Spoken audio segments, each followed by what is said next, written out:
हर शनिवार के इस 5वें अंक में मैं कमलनाथ झा आप सभी का स्वागत करता हूं, अभिनंदन करता हूं। आज हमारे बीच अपर मुख्य सचिव शिक्षा विभाग डॉक्टर एस सिद्धार्थ आपके प्रश्नों के जवाब देंगे। सर, पहला प्रश्न है रवि रोशन कुमार, शिक्षक, राजकीय मध्य विद्यालय माधोपट्टी, केवटी, दरभंगा से। इनका सवाल है सर कि शिक्षकों और बच्चों के सृजनात्मक लेखन को प्रोत्साहित करने और उनकी रचनात्मक कौशल को एक मंच प्रदान करने के लिए शिक्षा विभाग द्वारा अर्धवार्षिक अथवा वार्षिक तौर पर एक मेगा इवेंट का आयोजन किया जाए। इस इवेंट में विभिन्न प्रकार की प्रतियोगिता का आयोजन हो, यथा क्विज, निबंध, भाषण, वाद विवाद, क्रॉसवर्ड आदि। देखिए, ये सुझाव बड़ा अच्छा है और यूजुअली जो अन्य एजेंसीज आयोजित करती है ओलंपियाड करके, तो हम लोग इस ओलंपियाड की प्रथा को फिर शुरू करेंगे और विशेषकर मैथ्स ओलंपियाड, साइंस ओलंपियाड है। ये दो सब्जेक्ट है जो बहुत इजीली हम लोग इवैल्यूएट कर सकते हैं। जहाँ तक वाद विवाद और एसे और राइटिंग है, ये इसमें इवैल्यूएशन का बहुत कठिन प्रक्रिया है, बट उसका भी हम लोग रास्ता निकालेंगे। लेकिन हम लोग शुरू करेंगे पहले मैथ्स और साइंस से, जो इमीडिएटली हम लोग उसको ऑनलाइन एग्ज़ाम लेंगे और उसके बाद रिज़ल्ट आ जाएगा। और भाषा है और जो वाद विवाद है, इसके लिए अलग से कार्यक्रम। बट मैं ज़रूर इस सुझाव से सहमत रखता हूँ और हम लोग कोशिश करेंगे कि जल्दी ही जल्द ये ऑनलाइन जो ओलंपियाड की प्रक्रिया है, ये क्लास 4, 5, 6, 7, 8, 9, 10 सबके लिए हम लोग आयोजित करेंगे। Thank you so much sir. एक बच्ची प्रिया कुमारी जो 7वीं में पढ़ती है, उत्क्रमित मध्य विद्यालय धर्मपुर नालंदा से है। इसने सवाल पूछा है सर कि स्कूल का संचालन फुल डे है, जिसके कारण यूनिफॉर्म की सफाई, स्कूल बैग, जूतों की सफाई एवं बाल और नाखून की कटाई का पर्याप्त समय नहीं मिल पाता है, जिसके कारण कभी कभी गंदा यूनिफॉर्म या नहीं सूखने के कारण गीला यूनिफॉर्म ही पहनकर स्कूल जाना पड़ता है। क्या शनिवार को स्कूल का संचालन पूर्व की बात ही हाफ डे नहीं हो सकता है? देखिए, हाफ डे का तो समस्या है, क्योंकि आरटी में हमको एक सप्ताह में कितने घंटे पढ़ाने हैं निर्धारित है। और यदि बच्ची को ये समस्या है, ये समझता हूँ कि जब भी मैं किसी विद्यालय में जाता हूँ तो बच्चा बोलता है कि मैं पूछता हूँ कि क्यों यूनिफॉर्म नहीं, सर वो गीला हो गया, पीछने के लिए डाल दी जी। तो ये समय समय पर कौन पीछने के लिए डाला है और कौन जानबूझ के यूनिफॉर्म में नहीं आया है, इसका हमेशा डाउट रहता है। तो अगर धोने का ही समस्या है, पीछने का ही समस्या है, तो हम शनिवार को कम से कम एक दिन नॉन यूनिफॉर्म डे रख सकते हैं। हेड मास्टर ये अपने स्तर पर ये डिसाइड कर सकते हैं कि शनिवार को नॉन यूनिफॉर्म डे रखें, जब बच्चे की माता या सब लोग अपना कपड़े धुलाएंगे और 2 दिन में तो सूख जाएगा, प्रेस भी हो जाएगा, और मंडे को फिर 5 दिन यूनिफॉर्म रखेंगे। तो एक दिन की छूट हम लोग हेडमास्टर को छोड़ देते हैं। अच्छा जी, ठीक है ना, ताकि हेडमास्टर में डिसाइड करेंगे कि हर चीज़ का हम लोग यहाँ पे अब गाइडलाइंस निर्धारण नहीं सकते हैं, तो ये इंडिपेंडेंस उसको दे देंगे। तो लिख देंगे कि भाई, लेकिन ये जरूर है कि अगर एक दिन की छूट दी है तो 5 दिन फिर यूनिफॉर्म होना चाहिए जी। तो ऐसा ना हो कि फिर ट्यूसडे कह देगा पीछने के लिए भेज दिए हैं और वेडनेसडे भी कर देगा जी। तो ये थोड़ा, या तो आप डिसिप्लिन 7-6 दिन रखिए, या फिर आप एक दिन नॉन यूनिफॉर्म दे दें। बाकी प्राइवेट स्कूल में भी ऐसे ही है जी, एक दिन वो टी शर्ट पहन के आते हैं और अन्य ड्रेस पहन के आते हैं, तो हम लोग भी कर सकते हैं जी। एक सुरभि सिंह है, इनका सवाल है क्या केंद्रीय विद्यालय और निजी विद्यालयों की तरह बिहार के सरकारी विद्यालयों में भी दिसंबर जनवरी महीने में बच्चों और शिक्षकों को ठंड की छुट्टी दी जाएगी? देखिए, इस बार हम लोग समर वेकेशन का टाइम निर्धारित कर देंगे और बिल्कुल स्पष्ट डेट्स हैं, मतलब इस तारीख से इस तारीख तक हम लोग दिसंबर में निर्धारित कर देंगे, ताकि सभी जो भी टीचर हैं अपना समर वेकेशन प्लान कर सकें पूर्व से जी। उस दिन उस पीरियड में कोई क्लासेस नहीं चलेंगी जैसे पूर्व में चलती थी, और पूरी छुट्टी रहेगी उस समर वेकेशन में। टीचर अपना जाएं, घूमें, यहाँ जाना जाएं। बहुत सारे टीचर्स अन्य राज्यों से भी आए हुए हैं, तो अपने घर जाएंगे जी।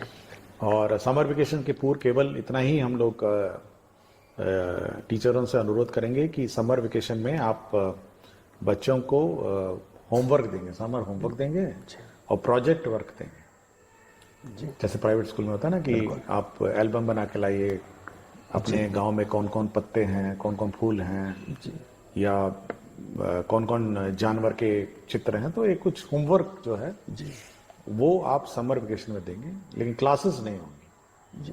तो ये बिल्कुल हम लोग इस बार दिसंबर में ही पूरे साल का कैलेंडर निकालें। जहाँ तक इस विंटर के हॉलीडेज की बात है, तो बिहार में जो मौसम का जो रुख रहता है, एक समय होता है जब वैसे ही ऑटोमेटिकली डिजास्टर मैनेजमेंट में छुट्टियां डिक्लेयर हो जाती हैं जी। और ये शक्तियां हम लोगों ने डीएम को दी हुई है कि डीएम अपने आप छुट्टी जब अधिक ठंड हो जाती है डिक्लेयर कर दीजिए, तो विंटर वेकेशन वैसी हो जाती है जी। तो समर हम लोग फिक्स कर देंगे और वो भी हम लोग इस बार टाइमिंग देख लेंगे कि कब अधिक गर्मी है, कब है, क्या है, और उसी अनुसार लास्ट ईयर का जो टेम्परेचर ट्रेंड रहा है उसी के अनुसार उसको मैच करके हम लोग समर वेकेशन देंगे। और विंटर तो ऑब्वियसली पता ही है कि कब ठंड होती है जी। और डीएम लोग ऑथराइज है। Thank you sir. एक बीपीएससी की टीआरई 1 की शिक्षिका है ऋतु राज, प्राथमिक विद्यालय 5 गाछी टेढ़ागाछ किशनगंज से। इनका सवाल है कि शिक्षा को रुचिपूर्ण और बहुआयामी बनाने के लिए स्कूलों में स्मार्ट कार्ड, स्मार्ट बोर्ड या प्रोजेक्टर उपलब्ध करवाने के बारे में भविष्य का क्या प्रावधान हो सकता है। एनिमेटेड पाठों का समावेश छात्रों का ध्यान आकर्षित करती है, जिससे गतिशील शिक्षण वातावरण बनता है और सीखना दिलचस्प और बहुआयामी होता है। देखिए, हम लोगों ने बिल्कुल किसी टीचर को रोका नहीं है। आप 42 इंच का टीवी खरीद लीजिए और अपना क्लास चलाइए जी। और जो सरकार जो शिक्षा का कोष उनका है, जो राशि है, विकास मत है, आप खरीद लीजिए, मना नहीं किया। बाजार में अपना लोकल में जाइए, टीवी खरीद लीजिए, यूएसबी पेन ड्राइव लगाइए, काम क्लास चला लीजिए। तो ये हम लोगों ने किसी को नहीं रोका। तो जिसको जहाँ जगह मिले, टीवी लगाना हो, प्रोजेक्टर खरीदना, अपना खरीद लेना। तो 50,000 से नीचे आता है टीवी जी। बड़ा बड़ा टीवी आता है, गांव में मिलता ही है, सब घरों में टीवी है। तो ये हेडमास्टर पर निर्भर है और स्कूल का मैनेजमेंट पर निर्भर है कि वो कैसे संचालन करें। बिल्कुल। हम लोगों ने किसी प्रकार का कोई रोक नहीं लगाया है। और जहाँ तक राज्य स्तर की बात है, हाँ, हम लोग कोशिश कर रहे हैं कि सब जगह स्मार्ट क्लासेस लगे, स्मार्ट बोर्ड लगे, बट मल्टीमीडिया टीचिंग जो टीवी के माध्यम से होती है वो तो खुद ही कर सकते हैं। जी। एक प्रेम प्रकाश मिश्रा जी हैं, अध्यापक टीआरई 1 के हैं, उर्दू प्राथमिक विद्यालय मदनपुर औरंगाबाद में है। इनका सर सवाल है कि उर्दू विद्यालय में सामान्य शिक्षक के पदस्थापन के कारण बच्चों को पढ़ाने में बहुत परेशानियां आती हैं, क्योंकि सारी पुस्तकें उर्दू में हैं, हिंदी और अंग्रेजी छोड़ के, और उर्दू न आने के कारण गूगल ट्रांसलेट का उपयोग करना पड़ता है, जिसमें कई बार बहुत परेशानियों का सामना करना पड़ता है। क्या विभाग इस पर कुछ विचार करना चाहेगी कि उर्दू विद्यालय में पदस्थापित सामान्य शिक्षक का ट्रांसफ़र या प्रतिनियुक्त किसी अन्य हिंदी विद्यालय में हो सके? देखिए, उर्दू विद्यालय में जैसे कि खुद ही कह रहे हैं कि सब सब्जेक्ट्स उर्दू नहीं है, कुछ हिंदी और इंग्लिश है और कंप्यूटर भी है जी। तो जो सब्जेक्ट्स इनके उर्दू से संबंधित नहीं है वो तो पढ़ा ही सकते हैं जी। लेकिन एक बार रिव्यू कर लेंगे कि कितने उर्दू टीचर हैं, कितने ये हैं, हिंदी टीचर उर्दू स्कूल्स में हैं, बट जो नॉन उर्दू नोइंग टीचर हैं, कम से कम जो गैर उर्दू सब्जेक्ट्स हैं जी, कंप्यूटर है, उस मतलब कुछ साइंस है, ये सब पढ़ा ही सकते हैं जी। बट ये हम लोग मिसमैच जो हो गया है ये एक बार चेक कर लेंगे जी। Thank you sir. क्या ये विनय स्कूल शिक्षक है सीवान से, क्या अब कक्षा 8वीं और 10वीं के बच्चों को मुख्यमंत्री बिहार दर्शन योजना के द्वारा भ्रमण नहीं कराया जाएगा? क्या बच्चों को अपने से ही कहीं भ्रमण के लिए ले जाया जा सकता है? यदि हाँ, तो इसके लिए क्या करना होगा? देखिए, ये कंपलसरी है। हर साल हम लोगों ने जो योजना मुख्यमंत्री परिभ्रमण योजना है ये सभी के लिए लागू है और सभी को ही करना है जी। तो जो स्कूल छूट गए हैं, जिन जिनका नहीं हुआ है उनका हम लोग करा देंगे जी। अच्छा। और परिभ्रमण में हम लोगों ने बहुत ही क्लियर कहा है कि आपका पटना म्यूजियम है, बिहार म्यूजियम है जी। और जितने भी हमारे बिहार के दर्शनीय स्थल हैं वहाँ बच्चों को ले जाएंगे और बच्चों का भ्रमण कराएंगे। तो जो स्कूल छूट गए हैं वो हम लोग कंप्लीट करवा देंगे। Thank you sir. ये एक शिल्पी सिन्हा है, उत्क्रमित मध्य विद्यालय रेवा मसौढ़ी पटना से। इनका प्रश्न है कि प्राथमिक से लेकर उच्च माध्यमिक तक सभी बच्चों के लिए विद्यालय का समय एक ही क्यों है?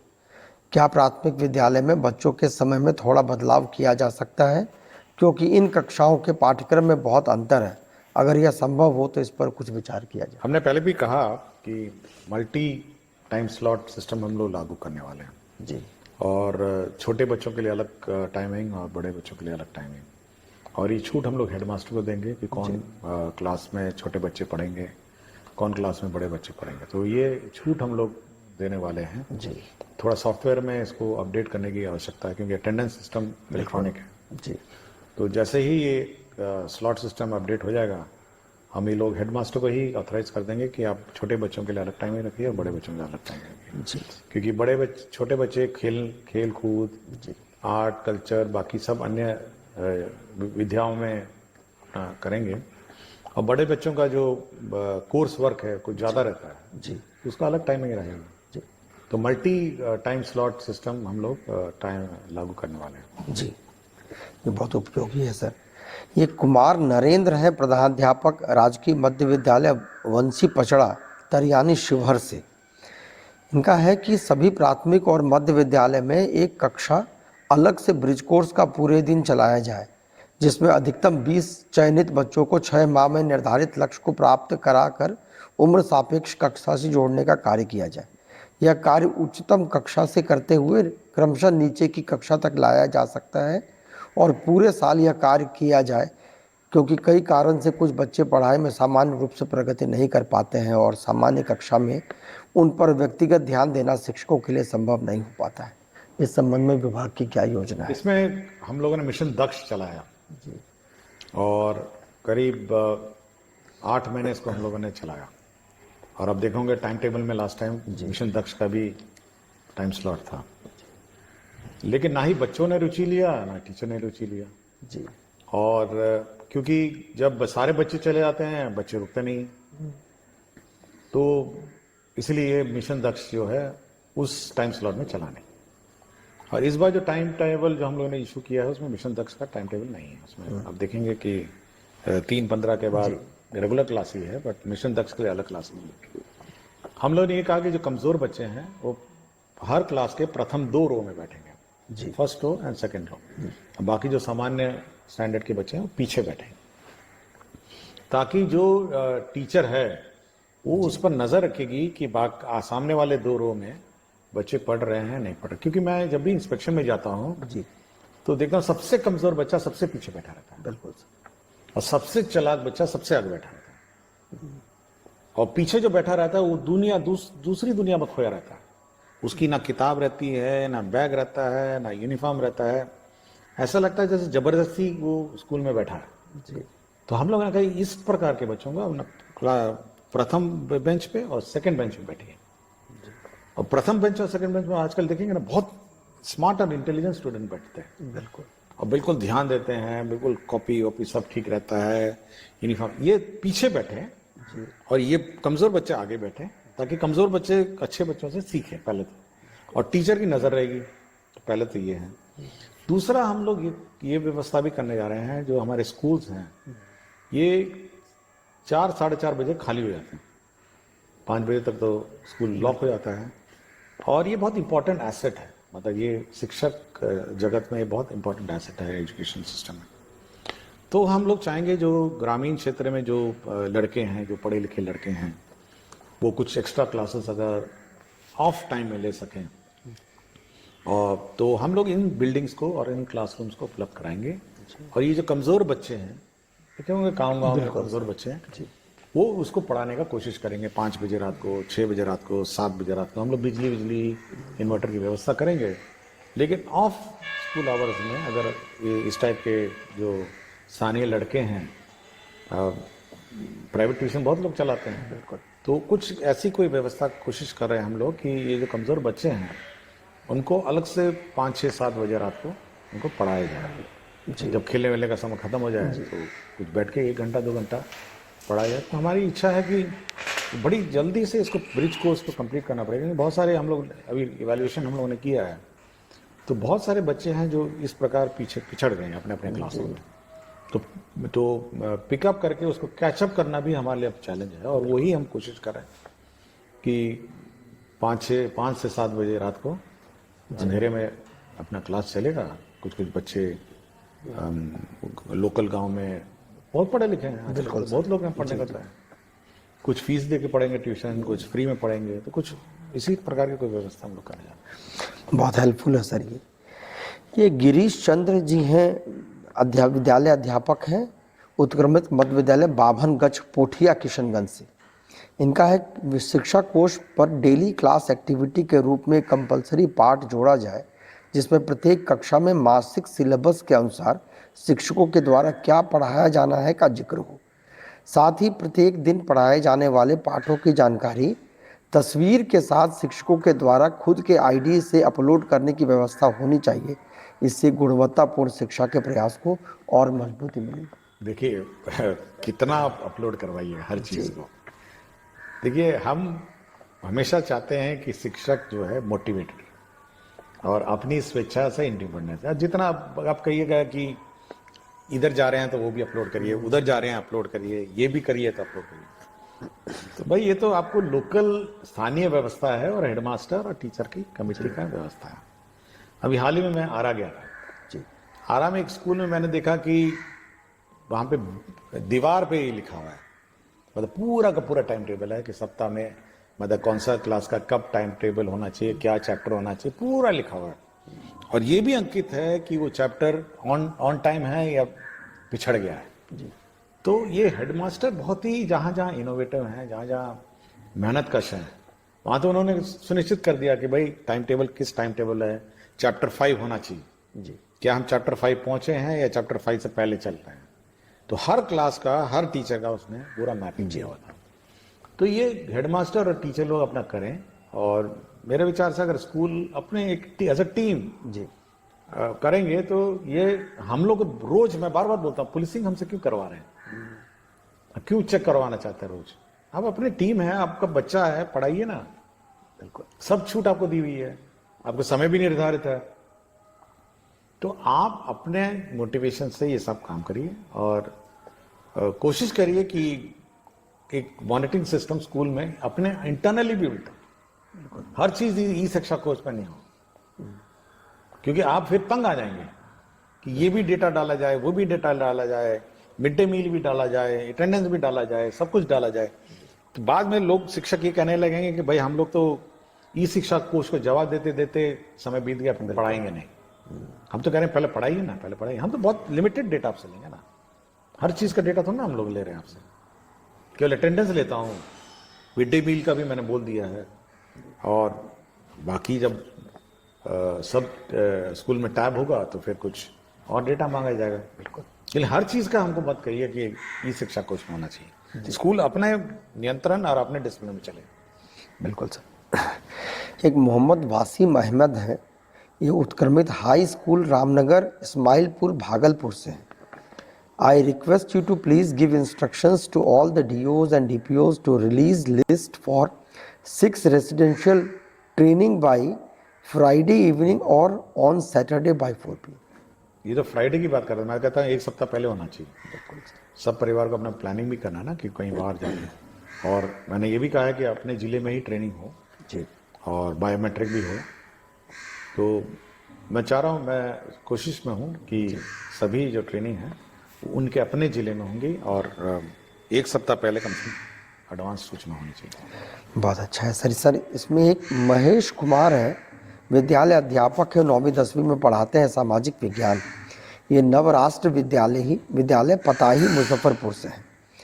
ये सामाजिक विज्ञान में बिहार टेक्स्ट बुक की जो बिहार टेक्स्ट बुक का 2005 के बाद के आंकड़े को अपडेट नहीं किया गया है, जिसके कारण 2024 में भी 2001 के जनगणना के जुड़े आंकड़े दिए गए हैं जो उपयोगी नहीं हैं। इसे 2024 तक अपडेट किया जाए और प्रत्येक वर्ष सभी किताबों को अपडेट किया जाए सर। ये तो हम लोग का डायरेक्शन है, हर वर्ष इसको अपडेट किया जाए जी। मैं एक बार चेक करा लूँगा, मेरी जानकारी में सब अपडेटेड किताबें हैं, और इस बार प्रिंटिंग से पहले हम सब चेक कर लेंगे कि अपडेटेड ना अपडेट हो। Thank you so much sir. Thank you, बहुत बहुत शुक्रिया।